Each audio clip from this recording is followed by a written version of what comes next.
Hello, Sagittarius, Sun, Moon Rising, and Venus Signs. Kamusta kayo? Sana po'y nasa mabuti kayong kalagayan. Welcome back po sa Star Tarot. At kung bago kayo rito, welcome din po kayo. Please subscribe, like, share my videos, and leave me a comment kung nakaresonate po kayo. Thank you. So, first card ninyo, we have the Page of Pentacles, which is swerte. Diba? Meron kayong swerte dito. This is good fortune din na energy, lalo-lalo na pagdating sa inyong mga transactions, no, regarding money, career, and finances. Pwedeng, at pag-aaral, no, baka ang iba kasi sa inyo, baka nag-apply kayo ng kunyari, scholarship grant, diba? So, pwede na ma-approve na kayo or baka na-approve na nga, 'di ba? So, kung meron din kayong mga transactions, negotiations regarding money sa negosyo, ganyan. So, baka magkakaroon kayo ngayon ng um, mako-close ninyo yung deal, parang gano'n, no? Kung merong bintahan ng property, so kung meron kayong binibenta or kung kayo man yung seller, kung kayo yung seller or kung kayo man yung buyer, I mean, so maaari, no, na mako-close din ninyo ngayon ang deal. So, somehow, magkakaroon kayo ng pera, 'di ba? Kaya, magiging, may swerte. May swerteng dadating dito pagdating sa mga ganyang usapin. Pero doon naman sa mga reminder lang din, no, doon sa mga magbebenta or merong binibenta, 'di ba? Make sure lang na talagang legit, no? Kasi hindi rin maganda kung tayo ay makabudol, 'di ba? Hindi rin maganda 'yon. Babalik din naman sa inyo 'yon, 'di ba?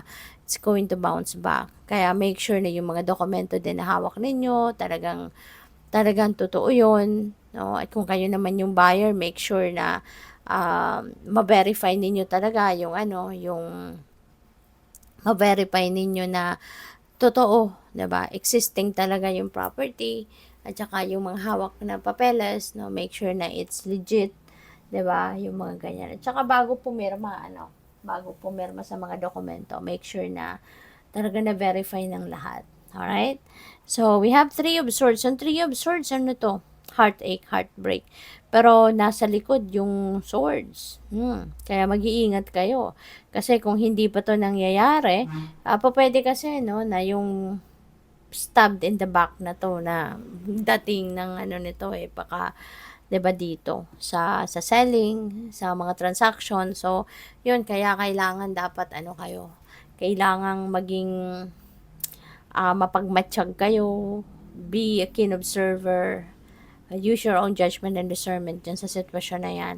Kasi mararamdaman nyo naman, 'di ba, kung niloloko kayo ng tao. Kaya kailangan talaga na pakinggan ninyo yung inyong intuition kasi for sure that will guide you, no, sa tama.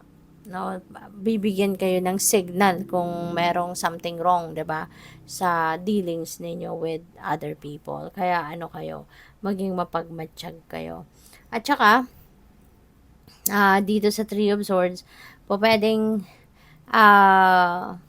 since may puso, so pwedeng usaping pag-ibig din ang connection nito for some of you. Baka ang iba din sa inyo dito, baka naloko kayo ng inyong person, diba? Baka napagsinungalingan kayo, baka meron ditong betrayal, merong cheating na nangyari dito in the past, no? Doon sa mga merong karelasyon na nakaresonate dito, baka merong ganun.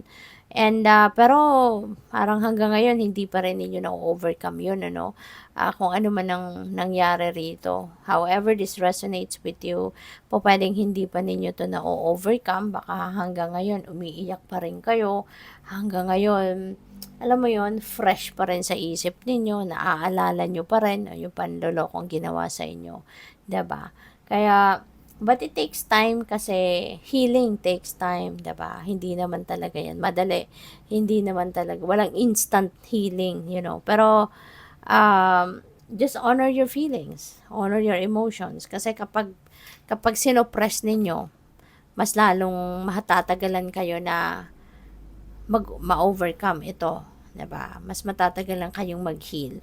Kaya honor your feelings. Kung galit kayo, kung naiinis kayo, kung naiiyak kayo, honor your feelings. Para nang sa gayon, mailabas mo na yung emosyon mo.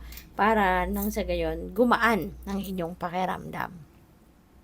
So we have Wheel of Fortune, changes is coming.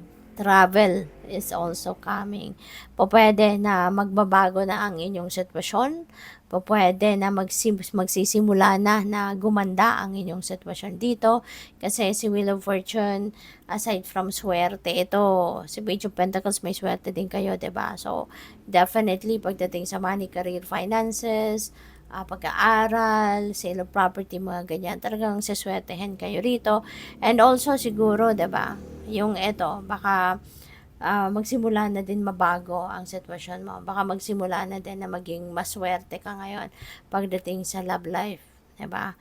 Pwedeng eventually, siguro gigising kayo isang umaga na maluwag na din ang inyong pakiramdam. Diba? Baka gigising na din kayo sa isang umaga na magiging aside from magiging magaan na ang inyong pakiramdam, maaaring gigising kayo na talagang maaliwalas na ang pakiramdam ninyo, handa na kayong magpatawad, maaaring handa na kayong tanggapin, 'di ba? Kung ano man ang sitwasyon na nangyari sa inyo in the past, yung mga ganun ba, no? Kaya magbabago na din ang takbo ng buhay ninyo eventually. So, also, pwede na magkakaroon dito ng yung parang mababaliktad na yung buhay ninyo. Yung bang kasi time na ito na parang iikot na ang gulong ng palad. Iikot na yung swerte ninyo from experiencing bad luck, experiencing misfortunes in the past. Ngayon, puro swerte naman ang pwedeng mangyari sa inyo. Puro swerte na ang dadating sa inyo. Diba? So, what else? So, tignan natin kung ano pa mga mensahe para sa inyo. And also, maraming salamat muna for subscribing. At kung hindi pa kayo nakakapag-subscribe, subscribe na po kayo. At maraming salamat din for not skipping the ads. No? Kung kung gusto din po ninyo na mag-join sa membership, just click the join button po sa baba ng video. Thank you. So, we have manifesting and doing. Ayan. So, maganda rito kasi hindi lang kayo nagmamanifest, hindi lang ninyo ini-imagine yung gusto ninyong mangyari sa buhay ninyo, hindi lang kayo nag-i-spells, hindi lang kayo nagre-ritual, but also, siguro talagang ginagawa ninyo ng aksyon. As in, gumagawa kayo ng mga steps, para makamit ninyo, ma-achieve ninyo kung ano man itong mga bagay na to na gusto ninyong ma-achieve sa buhay ninyo.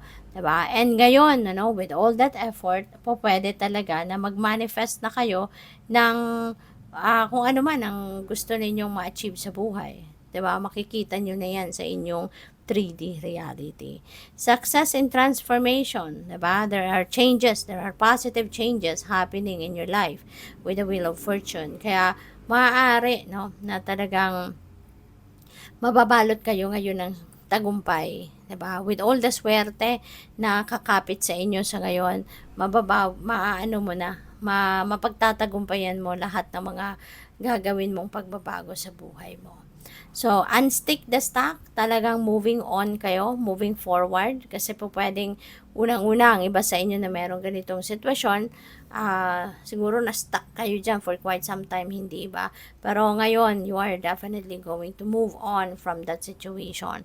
So, you are definitely going to unstick yourself, diba, from that situation, and talagang uusad ng lahat, uusad na, mag-move on na kayo.